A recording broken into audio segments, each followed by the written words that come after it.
Look at him. Just look at him. Pistons. Oh, my. Sure, the Thunder are injury depleted. That's just good old bag work right there. I love He's really good. Okay, Cunningham, 29-13, 8 turnovers. Okay, that's fine.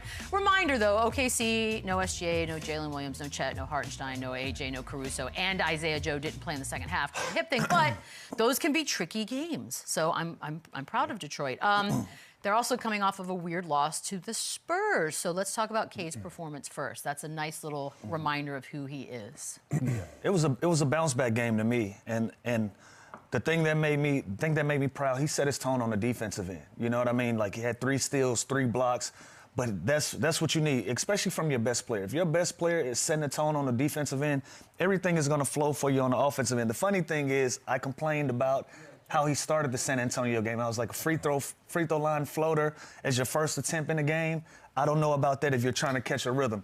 This game, same exact shot to start the game. That's weird. Cashes it out. So I don't know if it's a thing for him to shoot the free throw line floater to start his games, but it works for him. But no, this was a statement. This was a statement game. You know, you have Wemby in town. You have the Spurs in town.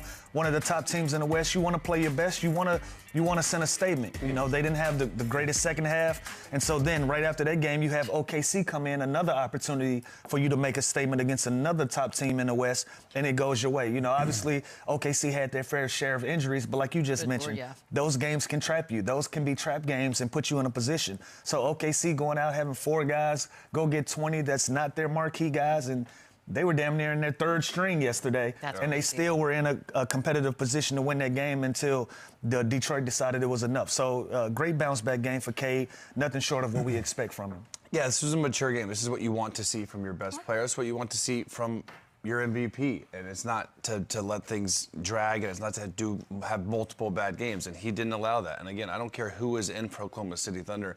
They're still a great defensive team. They still have guys in next man up mentality, and saw guys like Jalen Williams last night. By the way, congrats on career high, first ever 30-point game. Okay. That dude.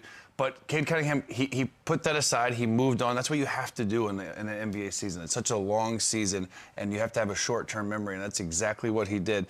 Now, he did have 8 turnovers, so I'm going to nitpick a little bit on he needs to take care of the ball a lot better than he did last night. But again, that's what the Thunder do to you. They rush you. They force you to play faster than you're used to, and he's got to be more careful with the ball. But he did everything last night. He spoon-feeds Jalen Duren. Like, Jalen Duren's got to be the happiest guy on the planet, being able to play with this dude every single night, because not only is he a great two-way player and he can score in multiple different ways, he makes everyone around him better. I always forget to turn that off. You're not good at this. It's fine. It's our first day doing TV. I know, it's just he's never done this before. Just why is it even on? Okay, so here's my question.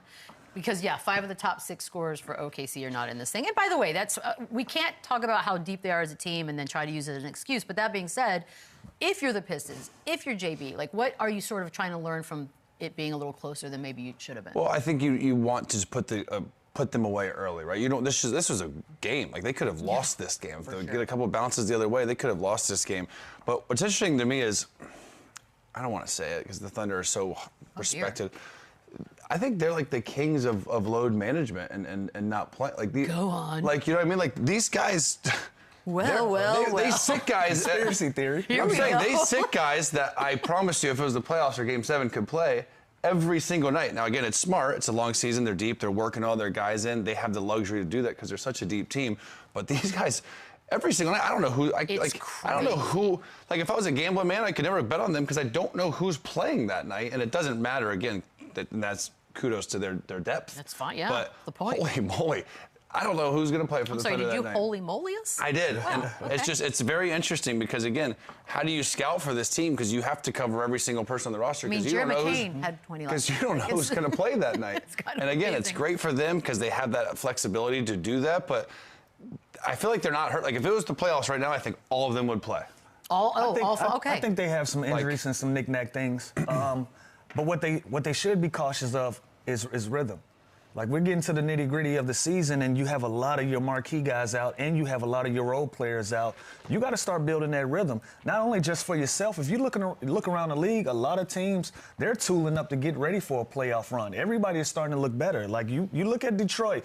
They might not have their best game the other day, But today they respond, right? And you look at Denver, they've had their struggles, but they responded. All of these different teams right around you in your circumference, they are getting ready for a deep playoff run. And so for us, it kind of looks like, you know, OKC is a little bit behind the 8 ball. And a lot of that starts with SGA and the injury that he's dealing with. And I feel like once he's back in the lineup, everything else will kind of fall into place. But this is around the time, February going into March, you want to see your team as a whole and start putting together the right pieces and start putting together, you know, the right lineups and seeing what you got, especially when you go out and get a Jared McCain. Isaiah Joe is coming into his own. Wiggins is coming into his own. You have so many guys giving you good production. You want to see where all of these things fit when you have everybody available in the lineup. Yeah, this should be when they're playing their best basketball, right? And like, they're ready, don't look now. The Spurs are 2 games behind them, and this is a team that we're talking about a historic run, possibly break the record, unbelievable start. Now they're kind of going through some adversity here, but again, I want them to put their foot on the gas. I want them to play every single game forward. Let me ask you this, because they know what they have. I think rhythm is a thing, like having that consistency, that consistent of rotations and lineups, and to understand your role when it comes to playoff times. Like a lot of these guys, it's great to get the minutes now in the playoffs or the regular season. In the playoffs, they're not going to be getting that, of course, unless there's an injury or something or crazy foul trouble. But I'd like to see their main guys be their main guys and play. Look, I can see both sides of the coin on this one, just because you can buy yourself a little rest. You can do all. They're a championship team, so they know what's going to be returning. And they can afford to do it. Exactly. But we've played on teams, and one of the biggest things that coaches say is, you can't flip the switch on. You can't turn it on. Like, you got to have it on at all times. OKC can afford to flip the switch on, but the only problem I have with that is, y'all got to read the room. Everybody around you has flipped the switch on already. So you don't want to be late to the party when everybody around you is already ready to roll. And so, granted, I feel differently about it than Chandler. I think these guys do have legitimate little knick-knack injuries and this and that. Obviously, SGA has been serious. We're going on a month now, not seeing him back, not seeing him on the floor. But you still, going into March, you want to have your team whole and collective and ready to roll, especially in some of these marquee matchups. You know, they don't need any of these teams to be a measuring stick for them, but it'll be good to see. Just let me see what's going on in the East, just in case this is a potential finals matchup. It's like an F1 race, like you're managing your pit stops. So if I'm OKC and seeing this after last night with everybody that we had out of the lineup, we feel pretty good about where we stand. But again, that can be fool's gold because you don't know. Different lineups create a different basketball game, so you truly don't know. 100%. On the OKC side, they're thinking, look, we're getting all these guys experience. We're getting them a bunch of reps that we can't emulate in practice. So it is great for their development and their experience and getting them these minutes. But if there's one team in the NBA that wants that #1 seed and is on their ass, it's the San Antonio Spurs. And so, like, they are sitting there, and they're not going to do this. They want that 1 seed. They are going to be hunting. Do they, or is there a better road seed. To the finals if you're... Well, I don't think you can look at it like that, especially how deep the Western Conference is, and you don't know what's going to happen in the play-in. Like, so, like, what, you're going to try and get 2nd seed? Well, I don't say you're not. I'm not saying you're trying, but like necessarily, it's not a bad thing to be 2nd. You can't play with the game like that. But I am just saying, like the Spurs, I feel like they are like taking it more seriously in a way. No, they're in full. Like they are in go mode. But we're talking about the Western Conference. You want the #1 overall for the finals. If you're going to have an opportunity to win a championship, you want to start it on your home floor. You want to have that advantage. And Detroit is in that conversation. So if guys are available, they should have played, and I think they would have played. So that's why I said I disagree with Chandler there, because Detroit's right there on you trying to get the #1 overall seed. And with that being said, I think they genuinely do have some issues. But, like, again, I'm going to reiterate it.